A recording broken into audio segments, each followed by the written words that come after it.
네, 안녕하십니까. 신지식인 정인태입니다. 저는 국립 한국복지대학교 특임교수를 역임했습니다. 사이비 교주와 집단 허언증에 걸리는 이유, 여기에 대해서 말씀을 드리겠습니다. 그 사이비 교주들이 이제 허언증이 거짓말이죠, 거짓말. 그래서 이 허언증이다 그러면은 거짓말을 아주 그냥 능수능란하게 하는 거죠. 네, 그런데 나중에는 이 허언증이 리플리 증후로 발전하게 됩니다. 그러니까 공상허언증, 자신이 거짓말을 하고 있다라는 것을 그거를 모르는 거죠. 이제 믿어버리는 거예요. 자기의 거짓말을 믿어버리는 겁니다. 이게 완전 이제 공상허언증이다 이렇게 얘기를 하게 되는데요. 그러다 보니까 이 사이비 교주가 처음에는 거짓말을 하는 거죠. 거짓말을. 네, 거짓말을 하다가 나중에는 많은 사람들이 이 거짓말을 포위하게 돼요. 그러면은 또 기가 막힌 거짓말로 그걸 빠져나가는 거죠. 이런 걸 반복적으로 하다 보면은 나중에는 공상허언증에 걸려가지고 완전히 이제 자기 거짓말을 자기도 믿어버리는 거예요. 그냥. 그래서 그게 자기 세계에서는 진실이 돼버리는 거죠. 그래서 어느 날 자기가 뭐 우주에서 내려온 신이다, 우주를 주관하는 자다, 우주를 만들었다, 이렇게 이제 거짓말을 해대는 거죠. 그러면은 이제 그 신도들이 이 집단 허언증에 걸리는 거예요. 그래서 그분이 뭐 우주를 만들었고 인간을 만들었고 뭐 하면서 계속해서 거짓말을 해대는 거예요. 또 그분이 하늘을 날 수 있다. 그래서 하늘을 나는 걸 봤냐? 그러면은 이게 보지 않아 놓고도 이제 상상을 해버리는 거죠. 봤다. 자기는 봤다. 이렇게 이제 그리고 이 교주가 여러분들 보지 않았냐? 내가 하늘에 나는 거. 그냥 공상을 믿어버리는 거예요. 그리고 심지어는 이 교주는 이런 얘기도 하는 거죠. 자기가 그냥 우주나 우주 그 이상을 왔다 갔다 한다. 계속 왔다 갔다 한다.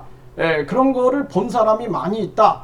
그리고 이제 그 주변 사람들이 뭐 자기도 봤다, 나도 갔다 왔다. 그 완전히 공상 속에 빠져가지고 공상 허언증에 걸려버리는 거예요. 아주 위험한 거죠.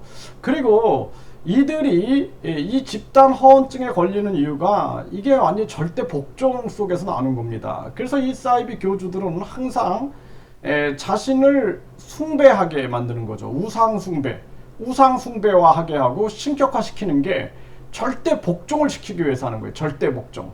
그러니까 절대 복종이 돼야지만 자기가 의도한 대로 그 사람들에 대한 성이라든지 돈이라든지 또는 자기가 어떤 그 심리적 만족감을 취하기 위해서, 착취하기 위해서 그렇게 행하게 되는 것이죠. 그래서 이런 사건이 있었어요. 이 보면은 인지 부조화다. 이 심리학에서 현실을 합리화하려는 인지 부조화. 이게 뭐냐면은요. 1950년대 한 종말론 교주가 조만간 홍수가 나서 세상이 멸망한다고 주장을 한 겁니다. 그러면서 열심히 기도를 하면 비행 접시가 와서 외계인들로부터 구원을 받을 수 있다라고 했고, 많은 사람들이 이를 믿고 직장을 버리고 재산을 기탁한 뒤에 한데 모여 기도를 한 거예요. 근데 예언의 날 종말은 일어나지 않았어요. 그러면 어떻게 할까요? 이 교주는? 그러자 교주는 이렇게 말을 합니다. 우리가 열심히 기도를 해서 세상을 구했다. 교인들은 우리 기도가 이루어진 것이다. 그러면서 열정적으로 또 기도를 한 거예요. 참 웃기죠? 네.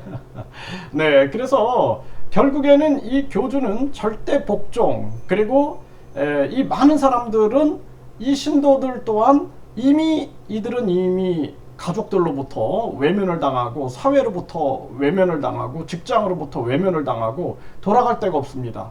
그러니까 이들은 어떻게 돼요?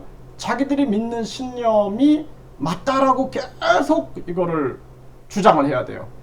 그렇기 때문에 어떻게 해요?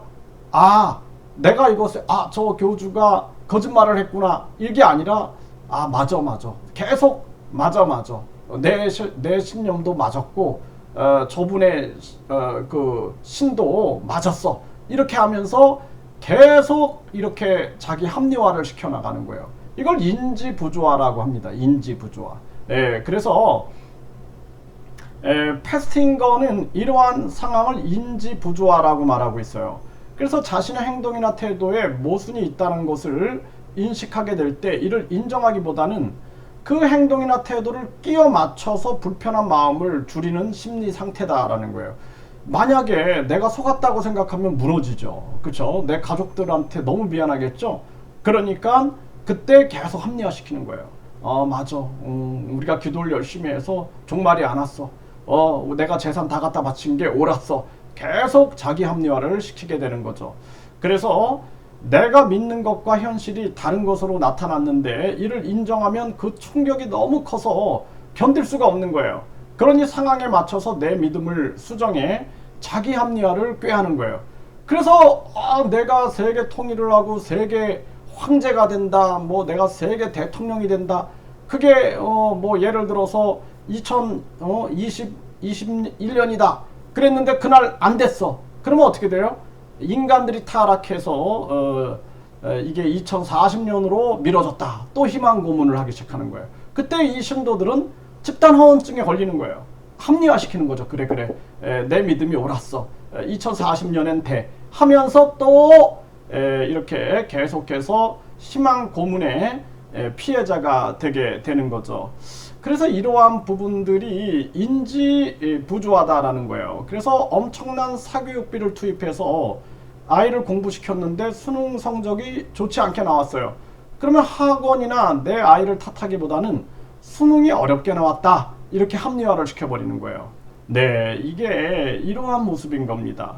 비싼 돈을 들여서 명품 가방을 샀는데 제작 과정에서 염색이 잘못돼 색이 바랬는데 이를 불량이다라고 주장하는 것이 아니라 원래 명품은 색이 잘 바랜다, 이런 식으로 합리화를 시켜버리는 거예요. 네, 그래서 이러한 것을 우리가 인지부조하다, 이렇게 얘기를 해요.